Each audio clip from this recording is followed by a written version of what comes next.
Roger Stone here for Colonial Metals Group. Colonial Metals Group helps Americans protect their future with the most trusted store of wealth in human history. That's actual physical gold and silver. If you're retiring or you're retired, go to colonialmetalsgroup.com/stone right now for your free Roger Stone Colonial Metals Group Retirement Protection Kit, or call 800-747-6589. That's 800-747-6589. Call now to receive your free home safe and up to $7,500 in free silver. Wow. And now we have Kim Strassel joining us, the great journalist, of course, with the Wall Street Journal. Kim, you wrote a really powerful column about Russian collusion and sort of Russian disinformation. We heard Merrick Garland saying, oh, we got to worry about Russia. And then he puts out saying, here are the people in America we're looking at. Your thoughts? Well, first of all, great to be here with you all. Happy Friday.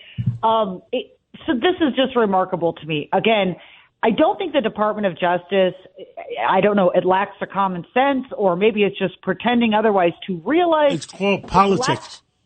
It's lack of credibility on this. I mean, this is the same Department of Justice that in 2016 told us about the Trump-Russia collusion theory, Russian disinformation. We got more Russian disinformation from those intel officials in 2020 about Hunter Biden's laptop, all false. Here they are. Once again, we are how many days out from an election? We're again being told the grave threat to this election is Russian disinformation. And let me note, it looks as though they have rolled up an operation of some Russian malcontents who were engaging covertly to put out some stuff that was false. But they magnified the threat of this.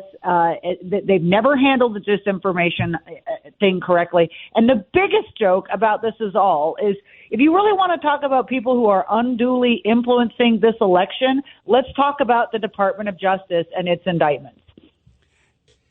And Ed Cox here, Kimberly. You know, when there's a serious indictment, the Attorney General stands up there on his own and announces it.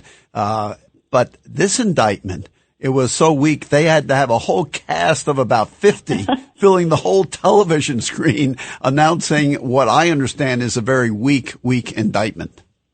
Well, and that's the thing. Look, and this is my point about saying that they have never handled this disinformation issue correctly. The reality is, as you all know, there are all kinds of American adversaries that are constantly trying to interfere in our system of governance, including online.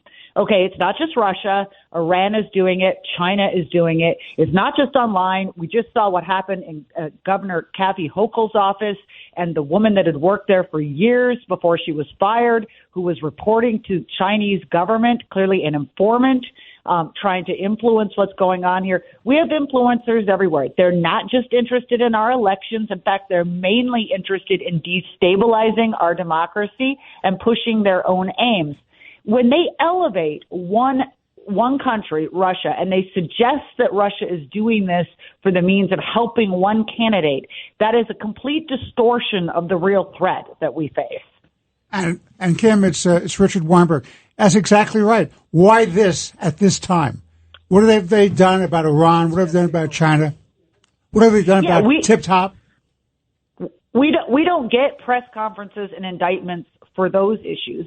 And of course, the reason we get them for this one is because there's some suggestion that some of these posts might have been aimed at aiding a Donald Trump presidency. Again, they are a drop in the ocean of internet commentary out there. I could name, hundreds of other Americans who don't need any foreign help to have their own conspiracy theories. It's upon all of us as we weed through all of this information to try to understand whether or not the sources are credible, et cetera. But to elevate this, there does seem to be political thought put into that. Yeah, absolutely. Well, Kim Strassel, you keep up the awesome work. We always love having you here, Kim. Thank you. Thank you for having me. Have a great weekend. You too.